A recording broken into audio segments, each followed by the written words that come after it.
এপিসোডে শ্রীরামকৃষ্ণ কথামৃত প্রসঙ্গ থেকে যে পাঠ আমার চলছে, আজকে তার 29তম পর্ব।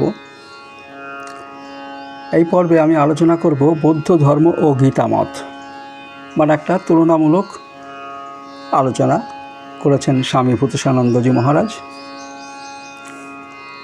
তা আমাদের এই জগৎ কি দুঃখময়? এই জগৎ যদি দুঃখময় হয়, তাহলে নিবৃত্তিরই তো একটা পথ আছে, সেটা আমাদের ঠাকুর আলোচনা করেছেন। তার আগে আমি এই দুটি ধর্মের একটু আলোচনা করে নিয়ে তারপরে ঠাকুরের প্রসঙ্গে আসব। ঠাকুরও আমাদের এই দুঃখের হাত থেকে পরিত্রাণের উপায় নিয়ে ভেবেছেন। তার যে জন্যই পৃথিবীতে আসা, মানুষের এই দুঃখের হাত থেকে পরিত্রাণের উপায় তিনি বলতে এসেছিলেন। এখন আমরা তাকে যতটুকু আমরা গ্রহণ করব, তার উপদেশ যদি আমরা পালন করি, তবে কিন্তু একদম আমরা সাক্ষাৎ ফল লাভ করব, একদম প্র্যাকটিক্যাল। এতে কিন্তু কোনো দ্বিমত নেই। এই বিশ্বাসটা আমাদের রাখতে হবে যে ঠাকুরের যে আমাদের উপদেশ আমরা কথামৃতে পাই, সেই উপদেশ কিন্তু আমাদের জীবনকে পাল্টে দিতে পারে। এবং আমরা যখন এই সংসার জীবনে আছি, এই সংসার জীবনও কিন্তু অনেকখানি আমরা তাপ মুক্ত, দুঃখমুক্তভাবে জীবনযাপন করতে পারি। শুধু তার আদেশগুলো আমাদের, নির্দেশগুলো আমাদের একটু পালন করার চেষ্টা করতে হবে, সময় করে নিতে হবে। যাই হোক বন্ধুগণ, আমি এই প্রসঙ্গে আলোচনা শুরু করার আগে আপনাদের প্রতিবারের মতো এবারও বলছি, যারা আমাদের এই চ্যানেলটি সাবস্ক্রাইব করেছেন, তাদের আমার অসংখ্য ধন্যবাদ, শুভেচ্ছা এবং ভালোবাসা জানাই। এখনও যারা করেননি, তাদের আমি স্বাগতম জানাচ্ছি। আপনারা এটি সাবস্ক্রাইব করুন এবং এই ধর্মকথা, ঈশ্বরীয় কথার সঙ্গে সংযুক্ত হন। সংযুক্ত হলে আমাদের যে আধ্যাত্মিক যে শান্তি, সেই শান্তির জায়গাটা কিন্তু আমরা খুঁজে পাব। তো বৌদ্ধ ধর্মের প্রধান কথা হলো চতুরার্য সত্য, অর্থাৎ চারটি আর্য সত্য, চতুরার্য সত্য। এর প্রথম কথা হলো সর্বং ক্ষণিকম ক্ষণিকম দুঃখম।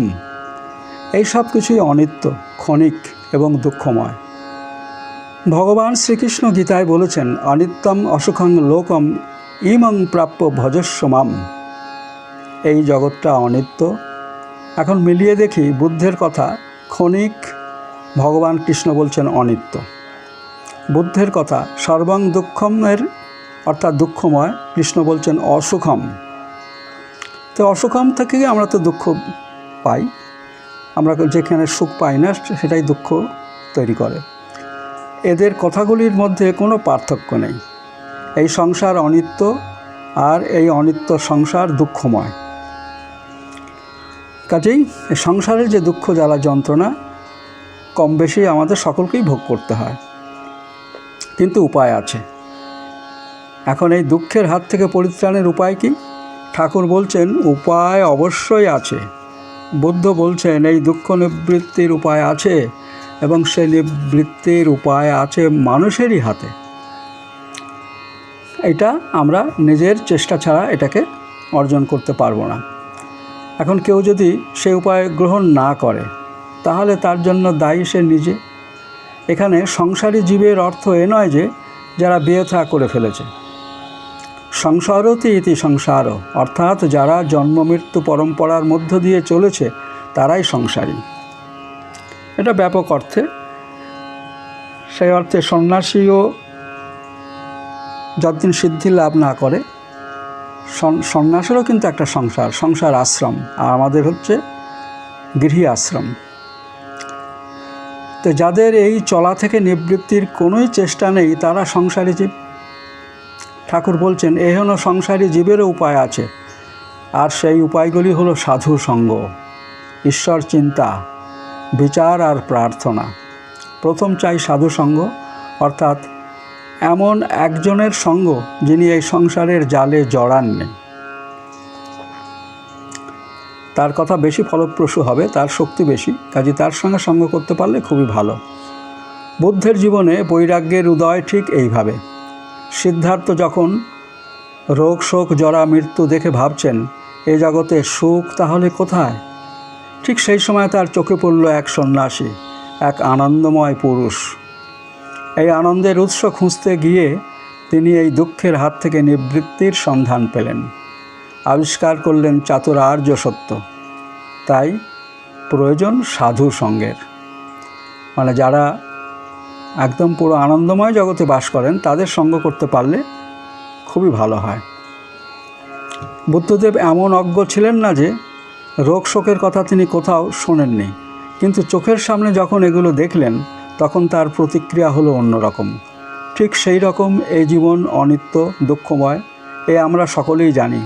কিন্তু মাঝে মাঝে সাধুসঙ্গের ফলে আমাদের মনে পড়ে যায় যে গতানুগতিক জীবন আমরা যাপন করছি তার বাইরে আছে এক আনন্দময় জগৎ, যার সন্ধান করে আমাদের প্রকৃত কাম্য।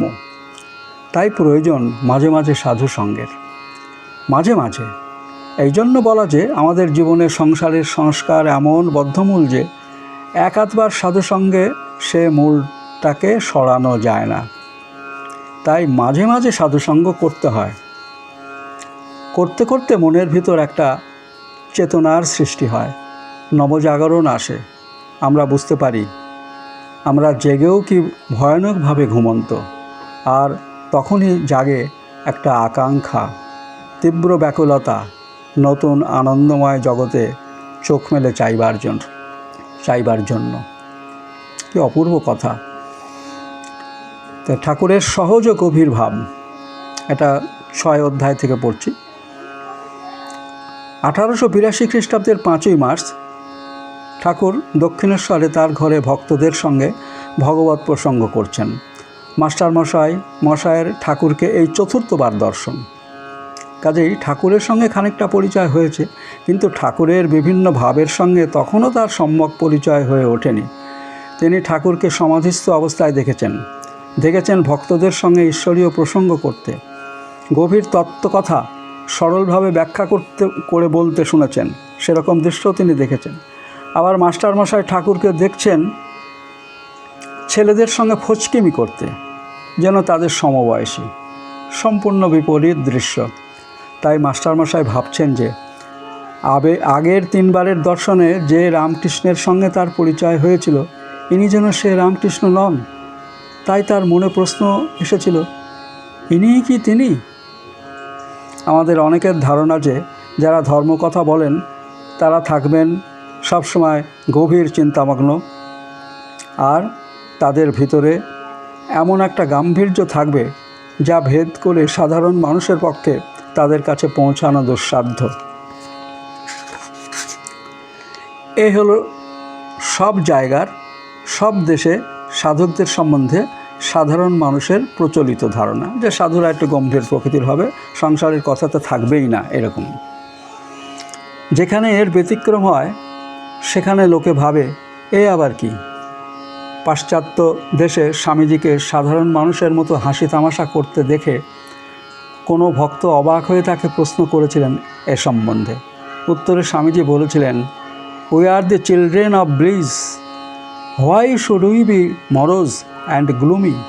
আমরা হচ্ছে আনন্দের সন্তান, আমরা বিমর্ষ হব কেন? স্বামীজি একথা বলতে পেরেছেন কেননা ঠাকুরের গড়া বিবেকানন্দ তিনি।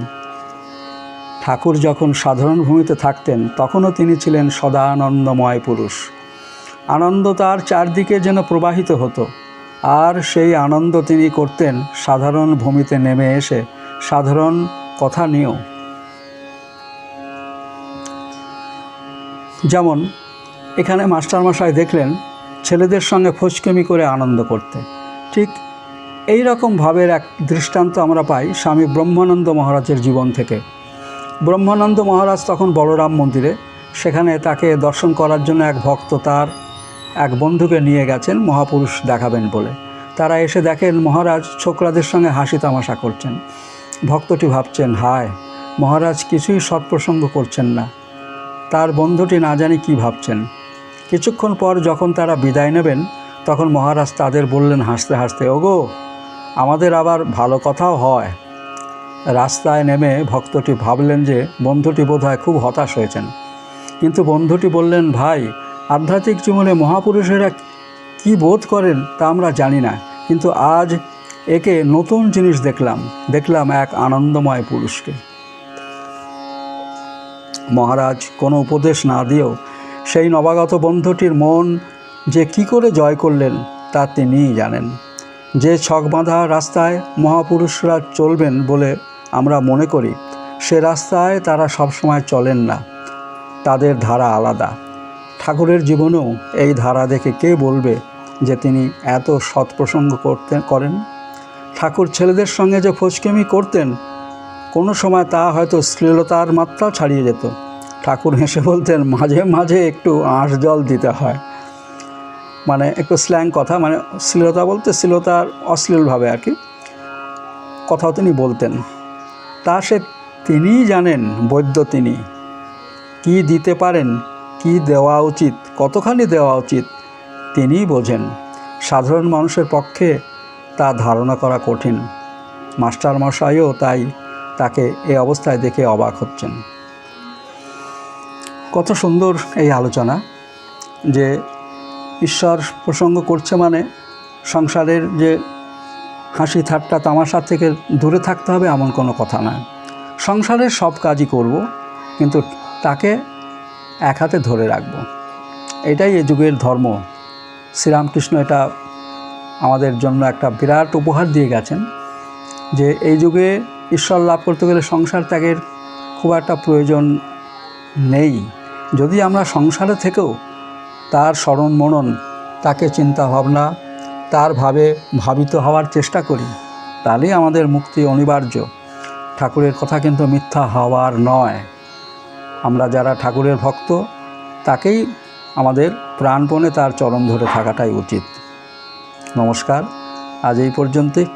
পরের ভিডিওতে শ্রীরামকৃষ্ণ চিহ্নিত ভক্তগণ এই নিয়ে ভিডিও করব আপনাদের উপহার দেওয়ার জন্য। আপনারা সবাই তৈরি থাকুন। আমি শেষ করলাম এইখানে। ধন্যবাদ, নমস্কার।